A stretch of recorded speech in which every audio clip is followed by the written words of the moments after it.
welcome back to my channel. How are you guys doing? Hope you're fine. Hope you have an amazing day, an amazing week. Welcome back. If you're just seeing my face for the very first time, my name is Oriofe and welcome to my channel. Here I talk about relationship, I talk about faith, I talk about God especially, and I do movie reviews. I know I've not really started like that, but of course you'll see more, be expecting more of movie reviews on this channel. And so what are we talking about today? We're talking about should you seek help in your relationship? Basically, that's what I'm trying to talk about to us today. Should we seek help? What's your take about seeking help in a relationship? But by the way, happy Valentine in advance. How are you preparing for your vow? Let me know in the comment section what's your take about vow, okay? And so let's go to why we are here today. Do you believe in seeking help in a relationship? Or you're one of those people that believe that when you have issues, you should keep to yourself and not involve people because there's danger in having third party in your relationship, in your marriage or whatever? So it actually depends on what your definition for marriage is. Or third party is basically, who is the third party to you? Who can be your third party? Because for me, I feel like a marriage cannot succeed without third party. Like, you cannot. If you have a contrary opinion, please let me know in the comment section. Because for me, I feel you cannot do without a third party. A marriage cannot strive on it, just both of you deciding on everything. There are times, of course, you can. But especially when there are crises. When I say crisis, I mean crisis. Of course, there's some, it's not on every matter you start jumping to meet people to talk to. But when there are major crises, do you just swallow it and deal with it yourself? Or you think you should speak out? I'm even thinking outside of domestic violence. Yeah, because that one, a lot of people that even died through that are not speaking out.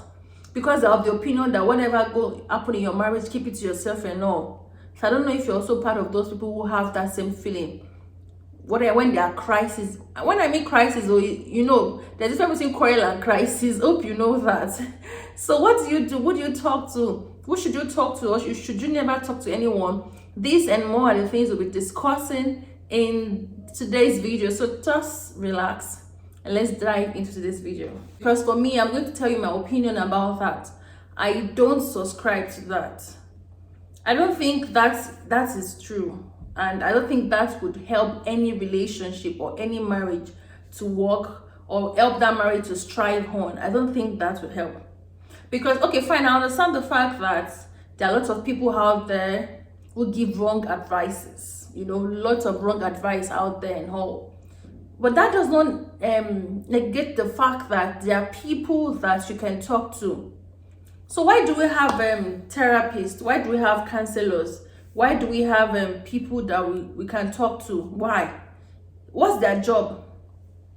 And mostly, I understand that from Africa, people do not believe in therapies. I don't know why. I'm also an African anyway.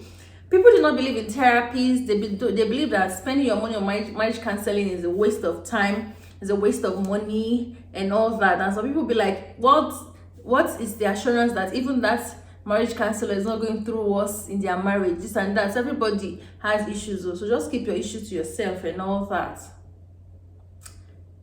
And so because of that, people would rather die in silence than go and seek help, than go and talk to someone who is more experienced, who is in this field, or who has more knowledge about this thing called marriage. I don't know, since for the past two videos now, I've been talking about marriage. And so maybe because it's February, I don't know why, but that is what it is, okay, on this channel. So when you have issues, who do you talk to? And if you say that you should not talk to anyone, then what happens to the place of God? Is God not a third party? In short, when you guys are in that relationship, as much as I believe that you've invited God in that relationship, it's going to be you, your spouse, and God in that relationship. So when you have issues, you're going back to God, because that's what happened when there was issue in the book of Genesis, and God came to have fellowship with men, and he couldn't find them, and he was asking, Adam, where are you? They said they were ashamed though, so they went to hide themselves. Okay, fine. They came out and they were talking about what happened. And Adam said, God, this woman you gave me, see what she has done. If it was not God that has given him that woman, he would, of course, he would not even involve God into it, but it was God that have given him that Eve, so he had to involve God. So if God has given you your partner, or if God was involved in the steps you've taken, or even if he's not involved in it, many of us, we are quick to calling God, even on matters that we did not even call him into before doing them. So everybody's always saying God will do this, God will do that. Did you even call him in the first place before doing those things? But God is a merciful God. He would answer you anyway. So if you're going to talk to God about your spouse, about issues you're having, does that mean that God is not involved? Does that mean that God is a third party? One.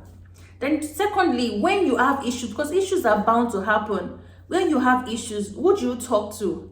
Most of the times I realize that we might not be able to talk to our family members, because most family members are always taking sides of their own, always protecting their own. They're not always objective rather. They're always subjective. They don't like to say it the way it is.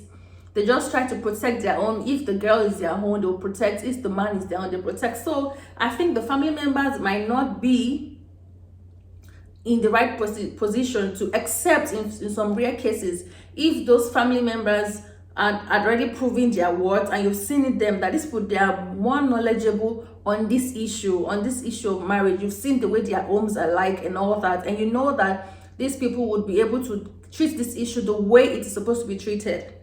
We have people like that in our family. We have people like that. And even in the church, not all pastors are qualified to be marriage counselor. I'm saying that again, and I'm saying that unapologetic. Because in some churches, when you see the doctrine or the pamphlet they have, or the scheme of work they have for marriage, premarital counseling, and you'll be like, are they not supposed to have go and amend this thing? Because of the things they talk about, they can't even talk about reality. They just try and spiritualize every single thing. Fine, I understand that everything is spiritual, but there's just some things that we need to be practical about and how to handle them. So if you know these people are not going to tackle it the way you want to, so of course you can discern who to. So that's what the place of you being able to discern who you should talk to and who you should not talk to. That's where the place of the Holy Spirit comes in. It tells us who to talk to and who to not talk to. And so that's why we have marriage counselor. As much as we have lots of marriage counselor or therapists out there, it's not every one of them we can talk to too. Just like we have many graduates out there. Many of us just graduated, but we don't really understand that course. We're just reading to pass. But yes, we graduated, and we'll be like, are you a professional? Yes, I am. But in my mind, I know I'm not really so into this thing.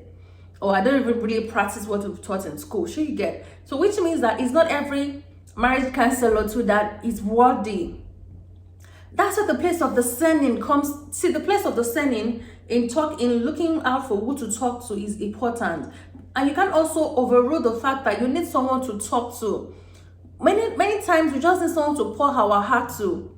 But if we decide to, I don't know, for me, when I keep things inside of me too much, it turns to resentment, which later turns to bitterness for me. So I try so hard not to keep things inside. I try so hard not to swallow many words when I have issues. I prefer to talk about it than to keep it to myself. Because once I start keeping, then that's a danger sign and danger zone for me. So in summary, what's my take about this thing is that we need to talk out. We need to talk. We need to seek help. You cannot overemphasize it that we need to seek help in relationship or in marriage. I don't believe we should not talk to anyone. I don't believe in it. I believe you need to speak out. Couples who speak out have shown that like they get saved more than people that do not speak out. And I also know that there are people who speak out but speak to the wrong ones, which end up affecting their marriage. But when you speak out, there's no way. The likelihood of him being saved is more than the likelihood of it being destroyed. But choosing the right people to speak with is also very, very important. Choose who to speak with. But of course, the very first person you would like to speak with is God. The very first person you like to speak with is God. Yes, the very first person you should speak to is God. So I hope I'm able to convince you and not to confuse you that you need to speak with someone when you're in crisis in your relationship, your marriage. But this place of discerning cannot be oversized, of choosing who to speak with and who can help you in your journey. They'll hold you by the hand. Guidance for mentorship, especially when this person has a mentor that you know that they listen to and all, it will really, really help you in the long run. Alright guys, I'll see you guys again in my next video. Have a lovely week ahead. Bye.